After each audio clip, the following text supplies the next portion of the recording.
శ్రీ గురు చరిత్ర 41వ అధ్యాయం. వసుదేవసుతం దేవం కంసచాణూరమర్దనం దేవకీ పరమానందం కృష్ణం వందే జగద్గురుం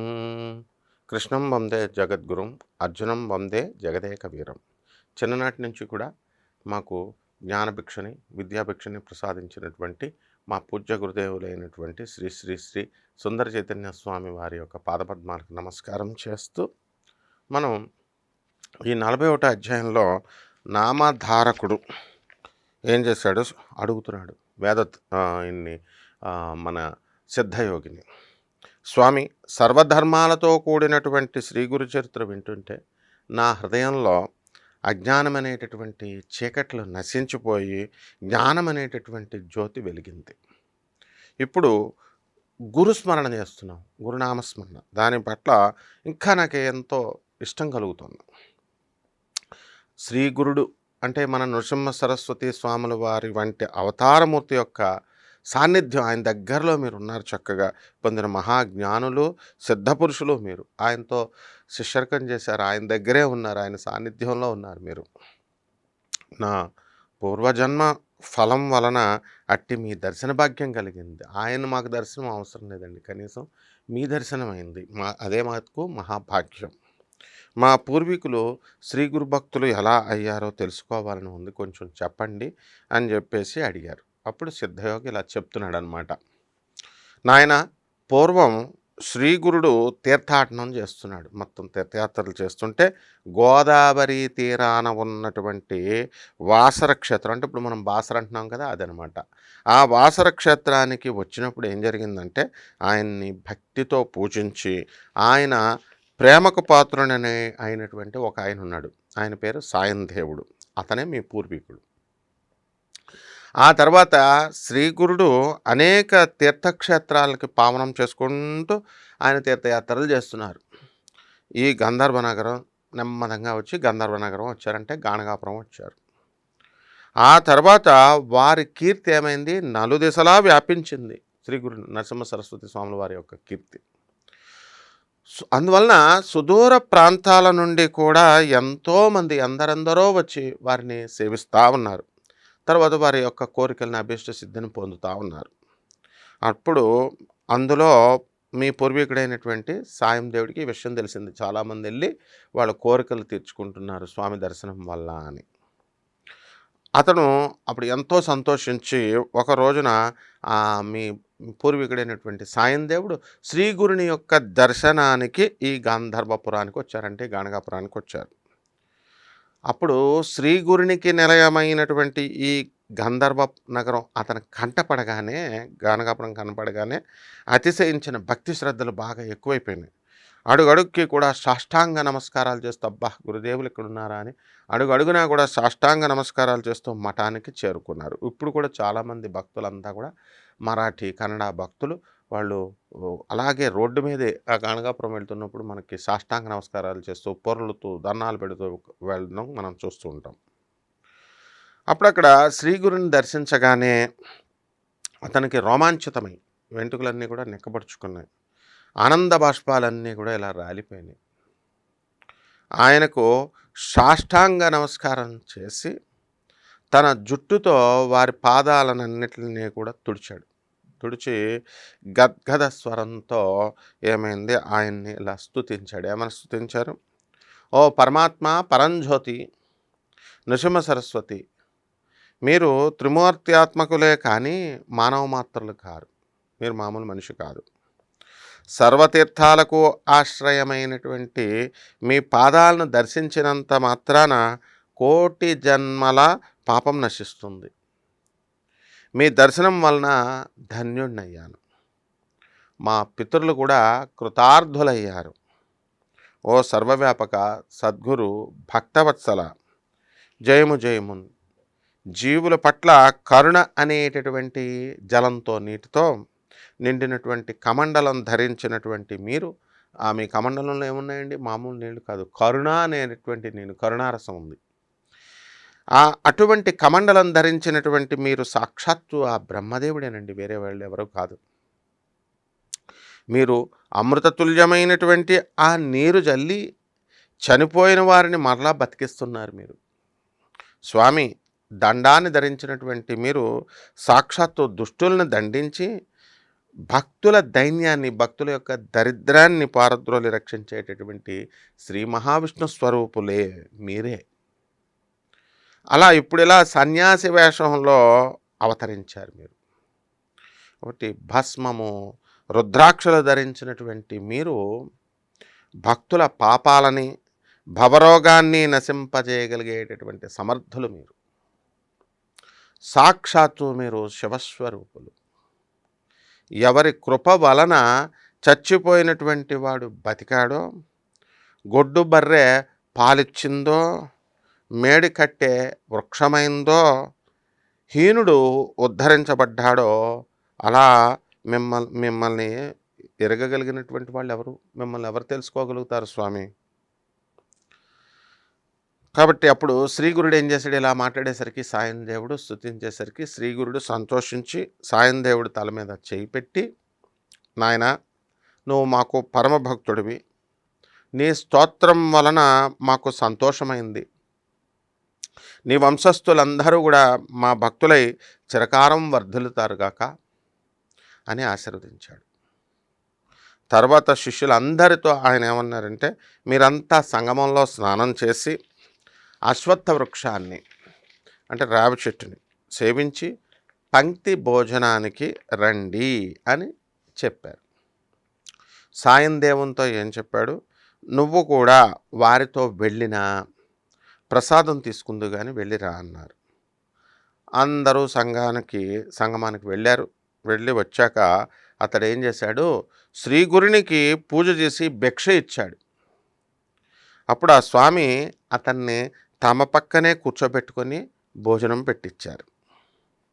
తర్వాత అతని దగ్గరికి పిలిచి, నాయన, నువ్వెక్కడుంటున్నావు?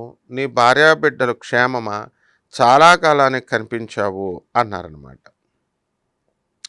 అప్పుడు అతను ఏమన్నాడు? స్వామి, మీరు సర్వజ్ఞులు, మీకు తెలియనిదేముంది? మీ దయ వలన అందరూ క్షేమమే. నా భార్యాబిడ్డలు ఉత్తర కంచిలో ఉంటున్నారు. నా కుటుంబ భారమంతా కొడుకులు చూసుకుంటున్నారు. కనుక నేను మీ పాదాల చెంత ఉండి సేవించుకోవాలని అనుకుని వచ్చాను. మీరు నన్ను అనుగ్రహించాలి అని చెప్పి వేడుకున్నాడు. అప్పుడు శ్రీగురుడు నవ్వి, నాయన, మమ్మల్ని సేవించడం అంత సులభం కాదు. మేము ఒక చోట ఉండేవాళ్ళం కాదు. ఎక్కడ పడితే అక్కడే ఉంటాం. ఒకప్పుడు ఊర్లో ఉంటే మరొకప్పుడు అడవిలో ఉంటాం. మాతో కలిసి ఉండడం, మా సేవ చేయడం కష్టం. కనుక బాగా ఆలోచించుకో అన్నాడు. అప్పుడు సాయం దేవుడు ఏం చెప్పాడు? స్వామి, మేము శరణ పొందిన తర్వాత పొందిన నన్ను మీరు దూరం చేయొద్దు స్వామి. మీరుండగా నాకు భయం ఎందుకు?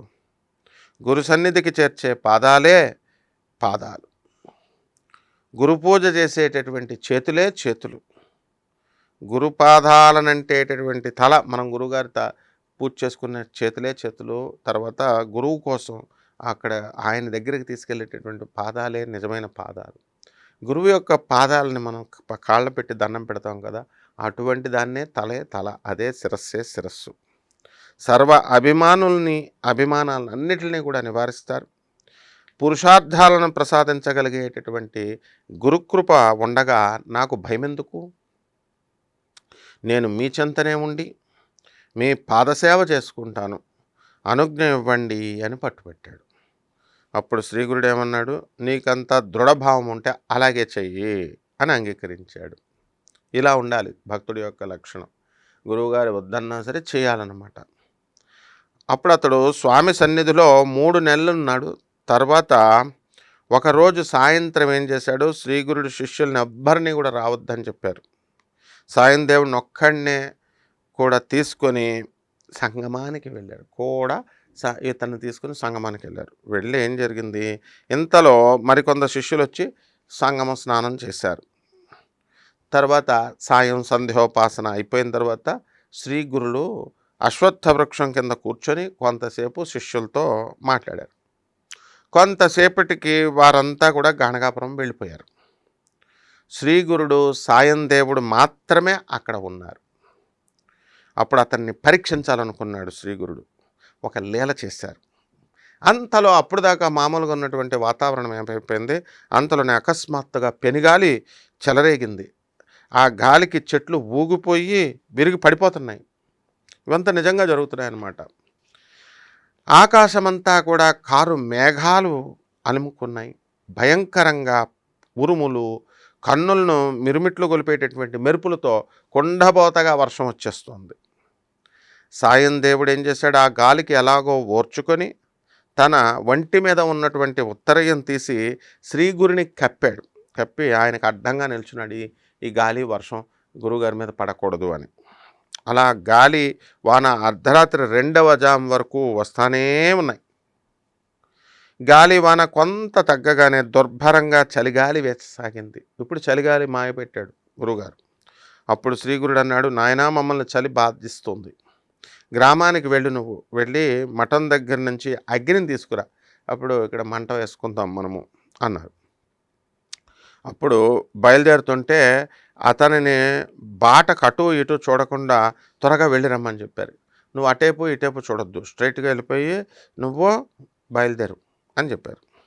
వెంటనే సాయం దేవుడు ఏం చేశాడు, బయలుదేరి గాణగాపురం వైపు నడవసాగాడు. దారిలో ఎక్కడ అడుగు పెట్టినా సరే మోకాలు లోతు బురదలో కాళ్ళు కూరుకుపోతున్నాయన్నమాట. ఇప్పుడు కూడా అలాగే ఉంటుంది. అక్కడ నదిలో మనం అక్కడ భగీరథ తీర్థంలో మట్టి లోపల బంక మట్టి ఉంటుంది, మళ్ళీ కడుక్కొని బయటకు వచ్చేయచ్చు అనమాట. ఏం అంటుకోదు మళ్ళీ, కానీ స్నానం చేసేటప్పుడు దిగిపోద్ది. ఆ పైన నీరు రొమ్ము లోతన ప్రవహిస్తోంది. ఇంతవరకు కన్ను పొడుచుకున్నా కూడా కనిపించనంతగా కారు చీకట్లు అన్ని దిక్కులా కూడా కమ్ముకున్నాయి. అంతా కారు చీకట్లు అయిపోయినాయి. వేగంగా వేస్తున్నటువంటి గాలి అతన్ని ఒక పక్కకి నెట్టివేస్తుంది, ఇలా ఒక పక్కకి. ఎలాగో అలాగా అతను శ్రీగురుని స్మరిస్తూ చీకట్లో తడుముకుంటూ మెరుపుల వెలుగులో దారి చూసుకుంటూ బాట కనిపించనంత దూరం పరిగెడుతున్నాడు వెళ్తూ. ఎంతవరకు కనిపిస్తుంటే దారి అంత దూరం వెళ్ళిపోతున్నాడు. చివరికి ఎలాగో అలాగా అతడు మఠం చేరిపోయి అక్కడ సేవకులందరినీ కూడా నిద్రలేపాడు. నిద్రలేపి వారి వద్ద నుంచి కొండలో నిప్పులు తీసుకుని తిరిగి బయలుదేరాడు. శ్రీగురుడు తనని పక్కలకు చూడొద్దన్నాడు కదా, ఎందుకు సాగిపోమ్మన్నారా అని తెలుసుకోవాలన్న కుతూహలం తీవ్రమైంది. ఎందుకు అంటున్నారు, ఇప్పుడు మనకు ఎవరైనా సరే ఏ పనైనా ఈ పని చేయొద్దంటే ఆ పని ఎందుకన్నారు అని ఆ పనే చేస్తాం మనం. అలా ఈయనకి ఎందుకు అటు ఇటు చూడొద్దన్నారు గురువుగారు, స్ట్రైట్గా రమ్మన్నారు అని ఆ కుతూహలం డౌట్ ఎక్కువైపోయి నెమ్మదంగా కుడి పక్కకు చూశాడు. చూస్తే అక్కడ అటుపక్క 5 పడగలు ఉన్నటువంటి భయంకరమైనటువంటి తాష్పాం కనిపించింది. అతడు కొంచెం అప్పుడు పక్కకు తప్పుకొని భయంతో వేగంగా నడుస్తూ నెమ్మదంగా ఎడం పక్కకు చూశాడు. అటుపక్కన కూడా మరొక భయంకరమైనటువంటి పాము అతని వెంటే వస్తుంది. అతడు భయంతో మతిపోయింది ఆయనకి. బాటలోని ఎత్తుపల్లాలు కూడా చూసుకోకుండా పట్టించుకోకుండా పరిగెత్తుతున్నాడు. అతడు ఎటుపోతే అటు అంత వేగంగానే ఈ పాములు 2 కూడా తరుముకొస్తున్నాయి. అతను గుండెదడ పుట్టి దిక్కు తోచక పొదల మధ్యకి వెళ్ళిపోయాడు. ఎటుపోవాలో తెలియకుండా భయంతో తనను ఆ పాముల బారి నుంచి రక్షించమని చెప్పేసి మనసులో శ్రీగురుని ప్రార్థించుకోసాగాడు. వెంటనే అతనికి కొంచెం భయం తగ్గి ఒక చక్కటి బాట, ఒక దారి కనబడింది, చిక్కింది. దాని వెంట పోగా కొద్దిసేపట్లో సంగమం వద్ద ఉన్నటువంటి రావి చెట్టు అతనికి కనిపించింది. ఆ ప్రాంతమంతా కూడా వేల కొద్దీ దీపాలతో వెలిగిపోతున్నట్లుగా కనిపిస్తోంది ఈయనకి. అక్కడి నుంచి వేద ఘోష వినబడుతోంది. అందరూ వేదం చదువుతూ అతనికి చక్కగా వినిపిస్తోంది. అతడు అటువైపుగా వెళ్ళి శ్రీగురుని సమీపించేసరికి అక్కడ ఆయన ఒక్కరే ఉన్నారనమాట. అతనికి ఆ భయం వలన వర్షం ఆగిందనేటటువంటి విషయం కూడా తెలియలేదు సాయం దేవుడికి. ఆకాశంలో మబ్బుడు ఎప్పుడు తొలగిపోయాయో కానీ పిండి ఆరబోసినట్లు పండు వెన్నెల్లాగా వచ్చింది. అప్పుడు అతను ఏం చేశాడు, ఆ పాత్రను తెచ్చినటువంటి కొండను కింద పెట్టి నిప్పును ప్రజ్వలింపజేశాడు, నిప్పును వెలిగించాడు. భయం తగ్గిపోయి అతను గురువు కేసు చూసేసరికి ఆ 2 పాములు కూడా ఆయనకి నమస్కారం చేసి వెళ్ళిపోతున్నాయి. వాటిని చూడగానే అతనికి మళ్ళా సాయం దేవుడికి మళ్ళా భయమేసింది.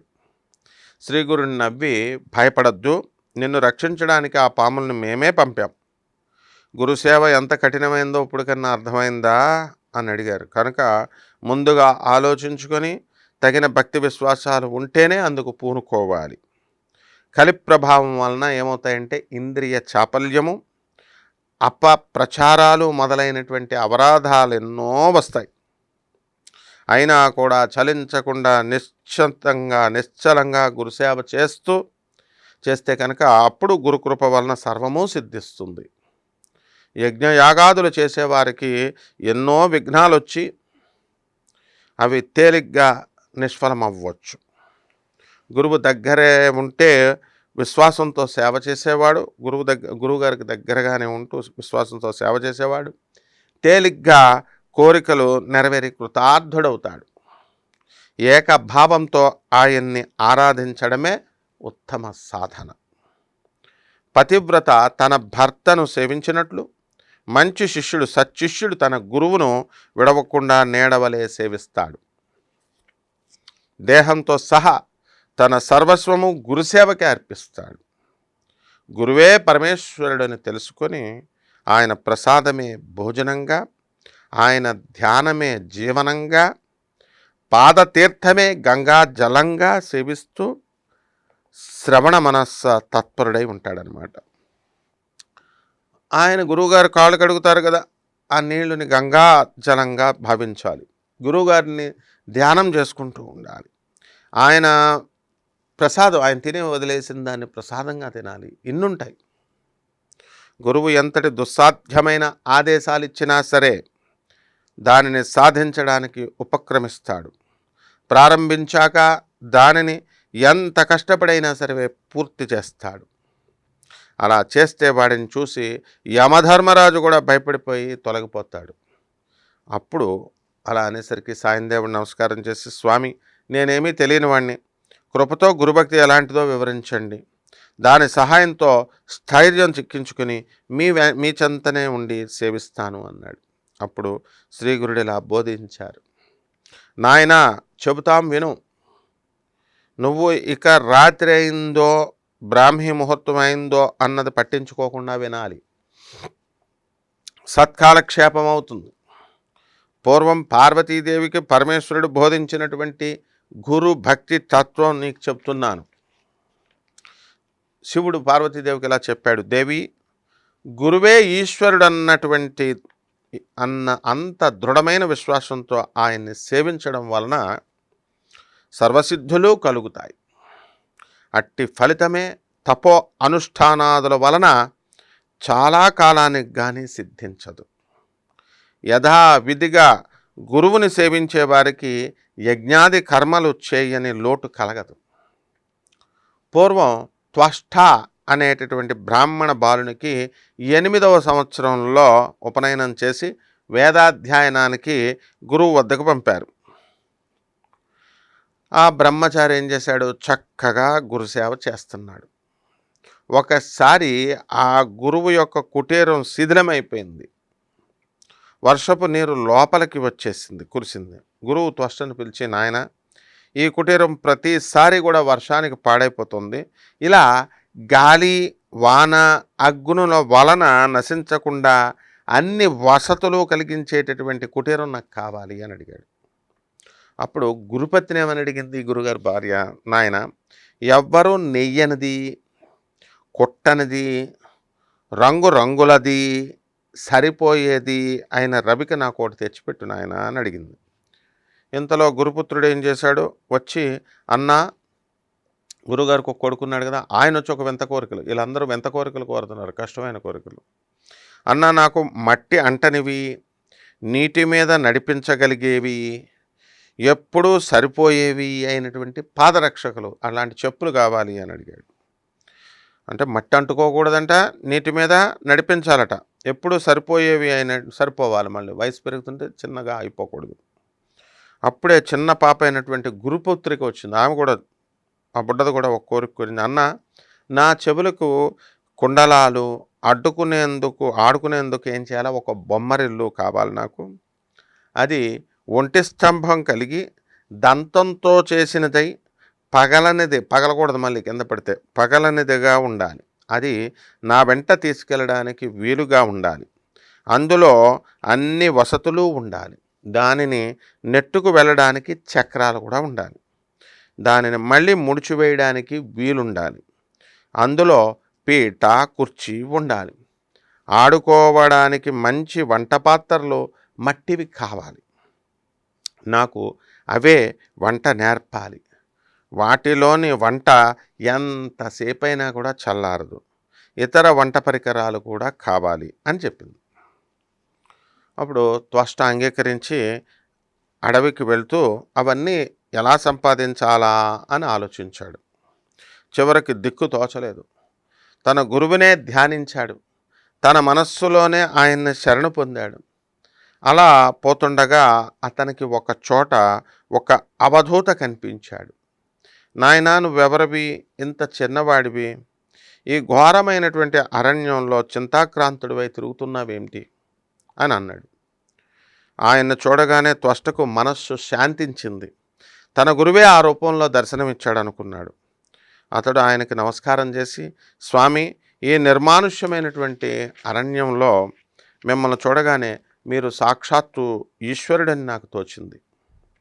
మీ దర్శన మాత్రం చేతనే నా మనస్సు స్థిరపడి ఆనందం లభించింది అని చెప్పి తాను సాధించవలసినటువంటి కష్టతరమైనటువంటి పనులను గురించి విన్నవించుకోసాగాడు.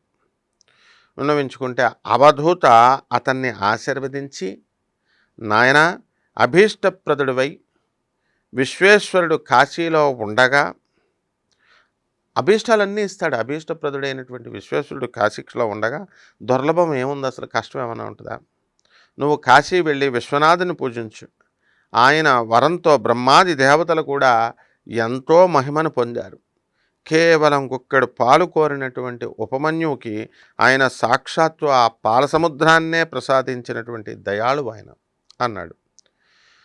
గురుసేవ తప్ప వేరేమీ తెలియనటువంటి త్వష్ట ఏమన్నాడు, స్వామి, కాశీక్షేత్రం ఎక్కడ ఉంది అని అడిగాడు. అప్పుడు ఆ మునిశ్రేష్ఠుడు ఏం చెప్పాడు, కాశీకి నిన్ను నేనే స్వయంగా తీసుకుపోతాను, నీ వలన నాకు కూడా విశ్వనాథుని దర్శనం అవుతుంది అని చెప్పి తన లీల చేత అతనిని మనోవేగంతో కాశీకి తీసుకువెళ్ళాడు. శ్రీ దత్తాయ గురవే నమః, శ్రీపాదవల్లభాయ నమః, శ్రీ నృసింహ సరస్వతీ దేవతాభ్యో నమః.